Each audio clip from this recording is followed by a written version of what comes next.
Good morning. आज morning में सबसे पहले मैंने अपने टेबल को सही किया। बुक्स फैली हुई थी तो उनको लगाया मैंने ढंग से, और लगाने के बाद टू डू लिस्ट बनाई और मैं मेल लिखने के लिए बैठ गया अपने एक फ्रेंड को। मैं मेल में डेली वाली बातें नहीं लिखता हूँ, मैं अपनी थॉट्स को लिखता हूँ, जो भी मैं सोच रहा होता हूँ, और कोशिश करता हूँ कि ज़्यादा से ज़्यादा फॉर्मल हो पाए। और इंग्लिश में लिखता हूँ तो ये मेरे लिए एक लर्निंग की तरह है डिस्क्रिप्टिव के लिए, क्योंकि मैं जब लिख रहा होता हूँ तो अपनी ग्रामर, स्पेलिंग्स और वोकैब अच्छे से यूज़ कर रहा होता हूँ, और पंचुएशंस। अगर मैं प्रैक्टिस करने बैठूँगा डायरेक्ट डिस्क्रिप्टिव राइटिंग की तो उसमें मुझे बड़ी स्पीड में जल्दी जल्दी में लिखना पड़ेगा और उसमें काफ़ी बेकार हो जाती हैं चीज़ें। तो मैं सोचता हूँ कि स्लोली डेलिब्रेट प्रैक्टिस करूँ डिस्क्रिप्टिव की, और बाद में गाइड लेके प्रैक्टिस सेट्स खरीदूँगा डिस्क्रिप्टिव के लिए और उन्हें लगाऊँगा मैं, जैसे मैंने लास्ट ईयर भी किया था। और ये मेल भी मैं अपने खुद के थॉट्स को साथ के साथ कंपाइल करके लिख रहा होता हूँ, तो सेम ही रहता है जैसे डिस्क्रिप्टिव में भी साथ के साथ थॉट्स को कंपाइल करके ही लिखना होता है हमें। कुछ पॉइंट पहले ना लिख दें जो बाद में लिखना था, या बाद वाला पहले ना लिख दें। और इसमें मुझे मज़ा आता है। मैं अपनी प्रिपरेशन को ज़्यादा सड़ू नहीं बनाना चाहता कि डायरेक्ट डिस्क्रिप्टिव की प्रैक्टिस टाइपिंग की भी साथ ही में, तो दिक्कत होती है उससे मुझे। और जो मेरा फ्रेंड है वो भी बैंकिंग की प्रिपरेशन कर रहा है, तो उसको भी इसमें मज़ा ही आता है।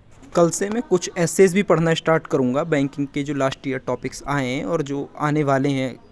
फिर मैंने बाहर आके थोड़ी देर इकोनॉमिक्स जो पढ़ी थी परसों मैंने, उसका रिवीजन किया पहले, और एक टॉपिक नया भी पढ़ा जो था कि जेपी मॉर्गन बैंक ने इंडियन गवर्नमेंट सिक्योरिटीज़ को इंक्लूड कर लिया अपने index bond, global index bond में। चूँकि मैं ये इंटरव्यू के लिए पढ़ रहा हूँ इकोनॉमिक्स, तो मैं जब रिवीजन करता हूँ तो साथ में ऐसे प्रैक्टिस करता हूँ जैसे मैं इंटरव्यू दे रहा हूँ, कि अगर मुझसे पूछेंगे कि बताइए व्हाट इज़ गवर्नमेंट सिक्योरिटीज़, या फिर पूछेंगे कि अच्छा कितने टाइप्स की होती हैं, तो मैं वैसे प्रैक्टिस करता हूँ। फिर उसके बाद दीदी आ गई, टाइम वैसे ही निकल गया उनके साथ में। फिर मैं उठने के बाद पढ़ने को मन नहीं कर रहा था, तो सबसे पहले मैं और मेरा भाई दोनों चाय बना के और रीडिंग करने के लिए बैठ गए। हमने ऐसे 1 घंटा रीडिंग की, और उसके बाद मैं इनपुट आउटपुट पढ़ने के लिए बैठ गया, एनालिटिकल रीजनिंग बाय एम के पांडे।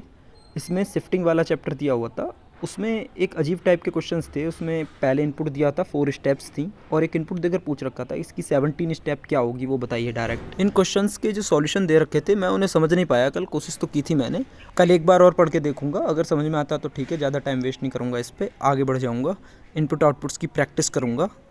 फिर उसके बाद मैं इवनिंग में न्यूज़पेपर लेके बैठ गया पढ़ने के लिए। उसमें 1-2 आर्टिकल्स बड़े अच्छे आए थे। संडे को द हिंदू काफ़ी अच्छा आता है, उसमें साइंस न्यूज़ आती हैं। एक आर्टिकल आया था कि लोहांक लेक जो सिक्किम में, जिसकी वजह से सिक्किम में बाढ़ आई थी, उसको बड़े अच्छे से समझाया हुआ था। और ऐसे न्यूज़ से पैसेज काफ़ी आते हैं मेंस एग्ज़ाम में भी, क्योंकि इनको समझना थोड़ा इसलिए डिफ़िकल्ट होता है कि आप जो ज्योग्राफी के टर्म्स दे रखे होते हैं उन्हें समझने में दिक्कत होती है। इसलिए मैं अपने आप को वाइड रेंज ऑफ टॉपिक्स से एक्सपोज करना चाहता हूँ।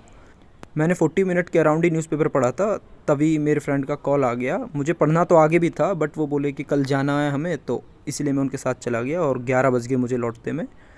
इसलिए मैं बाकी अपने जो टारगेट्स हैं वो पूरा नहीं कर पाया, बट मुझे इस चीज़ का कोई गिल्ट नहीं रहता लास्ट में कि मैं टारगेट पूरे नहीं कर पाया। मैं फ्री टेंशन सोता हूँ रात में और मॉर्निंग में जल्दी उठ जाता हूँ। इसीलिए थैंक यू फॉर वॉचिंग।